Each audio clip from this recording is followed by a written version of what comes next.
tangkapnya Bambang Tri. Ya kalau seandainya Bambang Tri itu ditangkap ya kapok gitu loh. Sudah hal yang lumrah. Nah, itu tuh orang sakit jiwa kok diladenin gitu.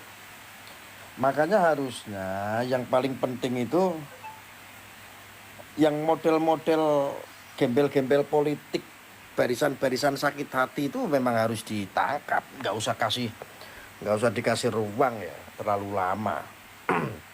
Lalu Sugi Nur Raharja ini menjadi tersangka juga. Ya wajar, Wong Sugi itu dari dulu ya kayak begitu. Wong ini pemain-pemainnya itu kan memang pemainnya rata-rata itu yang orang-orang HTI, orang-orang Hizbut Tahrir Indonesia itu. Yang suka mubat mabitke bendera hitam. Ini kelompok-kelompok yang sama. Terus pengacara-pengacaranya itu kayak si Kozim, si Tompel. Makanya kembali lagi ya, polisi itu memang harus tegas terhadap orang-orang seperti itu. Loh, kalau artinya ketika hukum menghakimi, mengadili kelompok-kelompok seperti itu wajar karena memang sering bikin apa? Bikin pecah belah, bikin provokasi. Ya sekarang ketika dari UGM dia sudah memberikan pernyataan masalah ijazahnya Pak Jokowi atau Pak Jokowi itu pernah kuliah di UGM atau tidak. Loh, pernyataan itu sudah jelas kenapa dipindahkan ke SMA gitu loh. Ini kan konyol. Yang dipertanyakan adalah ijazah SD, SMP, SMA. Harusnya itu mereka yang menggugat itu yang membuktikan mana sih ada ijazah SD atau SMP atau SMA-nya Pak Jokowi itu yang palsu. Nah, karena begini, kalau seandainya ada ijazah SD, SMP, SMA bahkan palsu, berarti ini kan semua UGM-nya juga palsu. Ketika menerima ijazah palsu berarti memang kecerobohan dari UGM.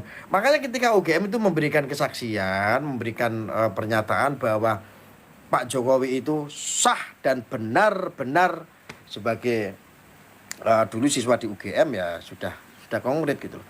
Jadi ini yang dituduh itu bukan masalah ijazah SD, SMP, SMA doang. Ini dituduh semua. Jadi kayak seperti UGM itu juga merasa tertuduh ketika bicara ada ijazah SD, SMP, SMA yang diduga palsu, digugat karena palsu. Ini orang-orang pekok. Makanya saya bilang itu, ini kelompok-kelompok bangsat dari dulu itu memang bikin gaduh kok. Si Egi, terus si Kozim, itu kan pengacara HTI itu, si Kozim itu. Sugi Nur Raharja, ini orang-orang gembel-gembel politik, oposisi gitu loh. Gembel-gembel oposisi yang memang saya ada telepon. Assalamualaikum. Halo, salam Gus. Iya. Kasih lah. Polri harus begitu, harus tegas gitu loh. Pokoknya Polri harus sikat itu orang-orang yang bikin kisruh. Itu kan orang-orang kerjaannya provokasi. Makanya kalau seandainya si Sugi Nur jadi tersangka lagi, terus si Bambang Tri ditangkap, permintaan kita masyarakat Indonesia memang seperti itu. Tapi ada yang ketinggalan. Jangan salah ini, orang yang kebal hukum itu si Egy Sujana ini orang bahaya, ini provokasi terus soalnya. Jangan karena dia orang lawyer ya, orang hukum ya, saya nanya sendiri. Terus si Novel Ompong tuh yang suka teriak-teriak kemarin di demo, yang dia teriak-teriak bahwa ijazah Jokowi itu palsu, ijazah palsu. Ini harapan kita, polisi membersihkan kelompok-kelompok seperti itu yang kerjaannya provokasi. Gitu loh. Bukan Sidikiyah. Kalau Sidikiyah sih NKRI sekali, membantu program pemerintah, membantu banyak hal, membantu ideologi kecintaan terhadap NKRI, terhadap tanah air. Beda sama ini gerombolan-gerombolan HTI ini. Kalau gerombolan HTI ini memang isinya provokasi dan membenci. Jadi sepakat Bambang Tri itu harus ditangkap. Buat yang komplain-komplain, kadrun-kadrun ya, yang sabar. Ya, yo nggak usah baper, memang harus seperti itu. Ya. Gembel-gembel politik ini gembel-gembel politik. Wes toh. Jangan pernah dikasih ruang pokoknya. Orang kelompok-kelompok seperti ini belum. Ini semua ini lagi pada ini kok, masih pada ya pasang strategi lah, nyari panggung dulu ini supaya apa? Bagaimana caranya untuk mendatangkan para bohir. Dan ini juga ya saya kasih tahu ya. Ini saya kasih tahu, ini juga rahasia yang perlu saya sebetulnya nggak umum sih saya sampaikan. Sebetulnya kasus masalah ijazah palsu Jokowi ini bukan permasalahan yang sangat besar, bukan. Ini permasalahan sepele. Semuanya meng-up supaya viral, supaya untuk nutup kasusnya Sambo.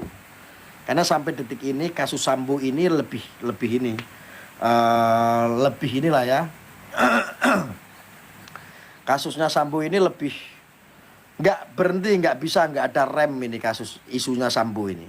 Makanya sengaja mereka juga menaikkan isu ya tentang ijazah palsu ini, memang ada kaitan tentang Sambo. Hati-hati nih. Jadi untuk nutupin kasusnya Kanjuruhan, untuk nutupin kasusnya Sambo, isunya ditutup dengan ijazah palsu Jokowi. Ini dilakukan oleh siapa? Orang-orang MCA, Muslim Cyber Army. Hati-hati ini orang-orang MCA ini memang suka main-mainnya ya seperti itu. Ya. Ini kelompok-kelompok barisan-barisan sakit hati nih seperti Sugi. Lu sampai kapan Ki mau jadi gembel politik? Saya sarankan sudah, kalau kamu itu betul ustadz, ngakunya ustadz, ya kan, kamu itu ngakunya seorang Gus, walaupun kamu nggak pernah mondok sama sekali, walaupun kamu nggak punya guru, walaupun kamu nggak punya apa ya, artinya sudahlah, kalau kamu mau berkiprah untuk ngurusin umat, yo cangkeme dijogo. Nggak usah provokasi sana sini, provokasi sana sini. Kupingku ki lho panas, ora terima kupingku sing panas. Aku kan dulu udah ngomong waktu kamu bebas, sing ati-ati Ki, sing ati-ati. Jangan provokasi terus. Kalau kamu ingin menyuarakan kebenaran ya harus didasari dengan hak, bukan didasari dengan ego, bukan didasari dengan kebencian. Nah sekarang kalau kamu sudah jadi tersangka lagi, ya coba Mbok pakai ini gitu loh. Kalau kamu kerja itu kayak pakai ini, mau provokasi orang itu pakai ini dulu. Kan kasihan gitu, nanti kamu dihukum lagi, di penjara lagi, meledos lagi, kan repot. Ya, Suginur. Wes toh, manuto aku penak-penak. Ya, nggak boleh kayak begitu. Ya, mereka itu memang lagi sengaja untuk mencari perhatian dari para bohir untuk nanti Pilpres 2024. Jadi siapa yang berani berani mati, berani menyuarakan, dia akan diambil bohir. Karena bohir itu butuh orang-orang seperti itu nanti untuk persiapan Pilpres 2024. Lah jangankanlah orang seperti Sugi ya, yang siap mati demi kejahatan. Saya sendiri ketika Pilpres banyak kok yang datang ke saya kok. Tapi kan kita memiliki apa? Prinsip yang jelas, mengawal pemerintahan yang jelas, pemimpin yang sah, mendukung program-program pemerintah yang sah. Karena taat kepada seorang ulil amri juga hukumnya wajib buat kita sebagai ar-raiyah, sebagai rakyat Indonesia. Tapi kalau mereka-mereka ngawur, ini mereka-mereka itu prinsipnya apa? Memberontak. Nah ketika ada prinsip-prinsip pemberontakan terhadap seorang pemimpin, apa bedanya dengan mereka orang-orang yang kelompok-kelompok apa? Kelompok-kelompok waris. Ini orang-orang seperti itu. Makanya hati-hati loh. Tak sarankan hati-hati. Bapak polisi, saya apresiasi ya Pak, sudah menangkap Bambang Tri. Polri,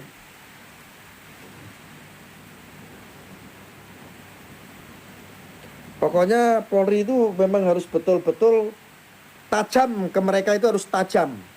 Jangan pernah ini apa?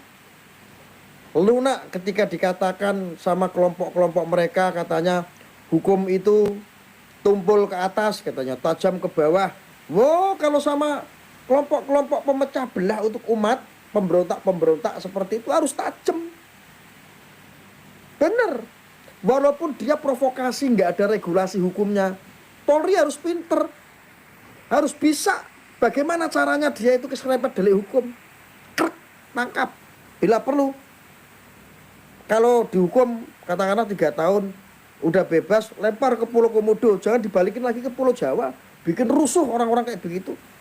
Kita udah ngap, udah males sebetulnya. Ya untuk Polri pokoknya jos lah, jos, ya untuk Polri jos.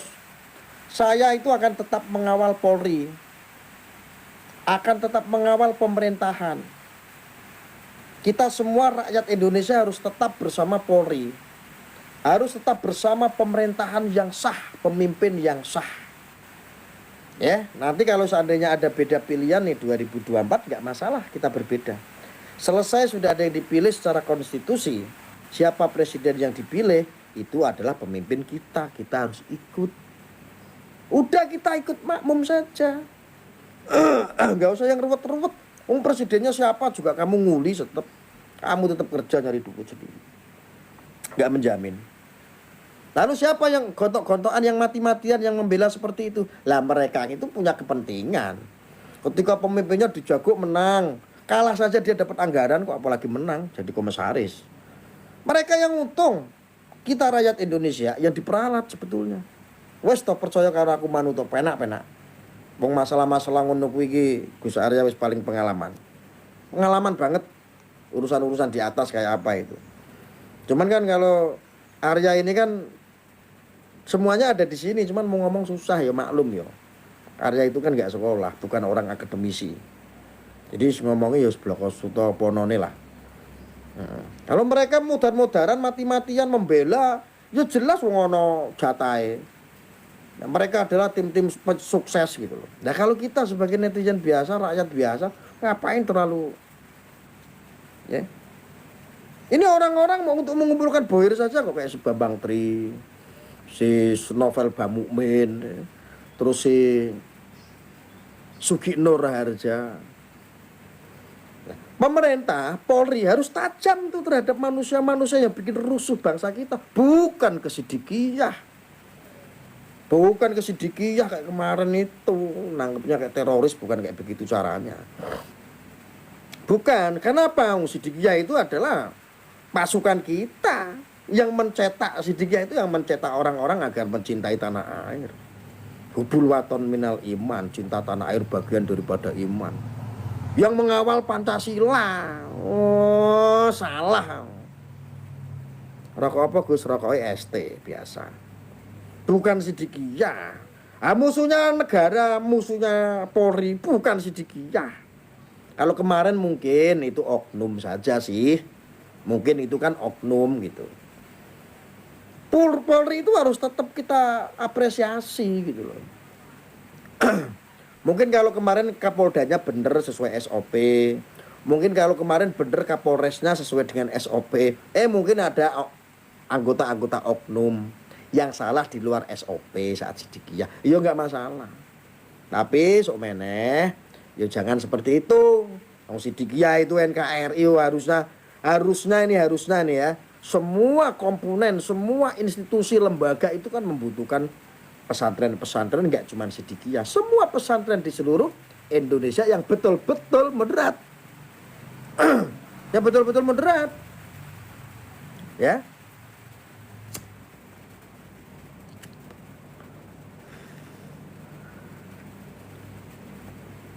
Jadi bravo untuk Polri. Polisi harus tetap berani karena rakyat kita semua masih bersama Polri untuk menangkap gerombolan-gerombolan pengadu domba, propaganda yang suka propaganda, yang teriak-teriak ijazah palsu Jokowi itu ditangkap-tangkapin aja semua. Itu orang ngawur, itu orang brengsek-brengsek, biadab-biadab semua itu. Mereka itu karena kebencian saja semuanya dihalalkan. Kenapa? Halusinasinya itu sudah tingkat dewa. Ya lu gitu. Kenapa? Ego kebencian dia itu mampu menghaluisasi. Ketika ada input dari orang itu langsung. Contoh ini tiba-tiba Bambang Tri masuk. Bro, yuk kita hantam yuk. Saya itu punya buktinya semua kalau ijazahnya Jokowi itu palsu lah, inilah. Bagi pembenci terhadap Jokowi, ketika ada orang masuk ngomong seperti itu, digoreng. Diyakini itu sebuah kebenaran. Tuh, kayak begitu. Apalagi Bambang Tri itu. Bambang Tri itu perlu diperiksakan kejiwaannya. Siapa tahu dia gangguan jiwa. Karena kalau orang itu psikisnya sudah kena, itu hampir nggak bisa membedakan dia itu gangguan jiwa atau waras. Tapi ada orang yang secara psikologi itu kayak begitu tuh ya banyak. Kelihatan waras tetapi dia gila, tetapi dia sakit kejiwaannya. Itu perlu diperiksa. Yang pertama itu, yang kedua bisa jadi Bambang Tri ini hidupnya tambah susah. Kenapa? Hidupnya juga rumah tangganya juga berantakan. Siapa tahu Bambang Tri itu di luar itu nyari makan susah. Nah, ketemu sama kelompok-kelompoknya si Sugi, si orang-orang HTI. Ketika ke sana kan dapat makan. Siapa tahu. Ya, yang hitung-hitung inilah kalau seandainya Bambang Tri nanti ketangkep polisi lagi kan di penjara juga di penjara dapat pengawalan, dapat makan gratis, dikasih makan sama negara. Mungkin hidupnya sudah putus asa itu Bambang Tri. Nah, kenapa? Lah orang gak logika kok. Nah kalau manusia menggunakan logika nggak mungkin seperti Bambang Tri itu.